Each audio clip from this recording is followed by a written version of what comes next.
Facebook அக்கௌண்ட்ல எப்படி வந்து இமெயில் அட்ரஸ் வந்து ஆட் பண்றது அப்படிங்கறத பத்தி தான் டீடைலா இந்த வீடியோல பார்க்க போறோம். வீடியோ ஃபுல்லா பாத்தீங்கன்னா எப்படின்ற டீடைல்ஸ் தெரிஞ்சுக்கலாம். தெரிஞ்சுக்கிறதுக்கு முன்பாக சேனலை சப்ஸ்கிரைப் பண்ணிடுங்க.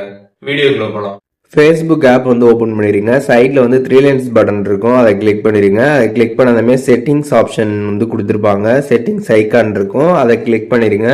அதை நீங்கள் கிளிக் பண்ணதுமே செட்டிங்ஸ் பேஜ் வந்து ஓப்பன் ஆகிடும். இதில் அக்கௌண்ட் சென்டர் கொடுத்துருப்பாங்க. அக்கௌண்ட் சென்டரை கிளிக் பண்ணிட்டு ப்ரொஃபைல்ஸ் அண்ட் பர்சனல் டீடைல்ஸ் இருக்கும், அதை கிளிக் பண்ணி கான்டாக்ட் இன்ஃபோ கிளிக் பண்ணிடுங்க. கான்டாக்ட் இன்ஃபோ கிளிக் பண்ணதுமே ஆட் இமெயில்னு கொடுத்துருப்பாங்க.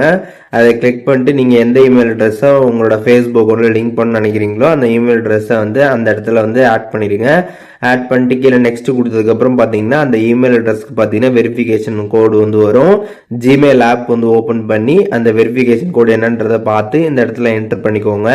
என்டர் பண்ணிட்டு கீழே நெக்ஸ்ட் ஆப்ஷன் இருக்கும், அதை கிளிக் பண்ணிடுங்க. கிளிக் பண்ணதுமே பார்த்தீங்கன்னா உங்களோட ஃபேஸ்புக் அக்கௌண்ட்டில் இமெயில் அட்ரஸ் பார்த்தீங்கன்னா சக்ஸஸ்ஃபுல்லாக வந்து இப்போ வந்து ஆட் ஆயிடுச்சு. இப்போ நீங்கள் வந்து பேக் வந்துட்டு செக் பண்ணி பார்த்தீங்க அப்படின்னா உங்களுக்கு வந்து ஆட் ஆகிருக்கிறது வந்து ஷோ ஆகும், நீங்கள் வந்து பார்த்துக்கலாம். ஸோ இப்போ எப்படி வந்துட்டு ஃபேஸ்புக் அக்கௌண்ட்டில் இமெயில் அட்ரஸ் வந்து எப்படி ஆட் பண்ணுறது அப்படிங்கிற டீட்டெயில்ஸ் தெரிஞ்சிருப்பீங்க. இதில் எதுவும் டவுட் இருந்துச்சு அப்படின்னா கமெண்ட்ஸில் மென்ஷன் பண்ணுங்கள், நான் எல்லாருக்குமே ரிப்ளை பண்ணுறேன்.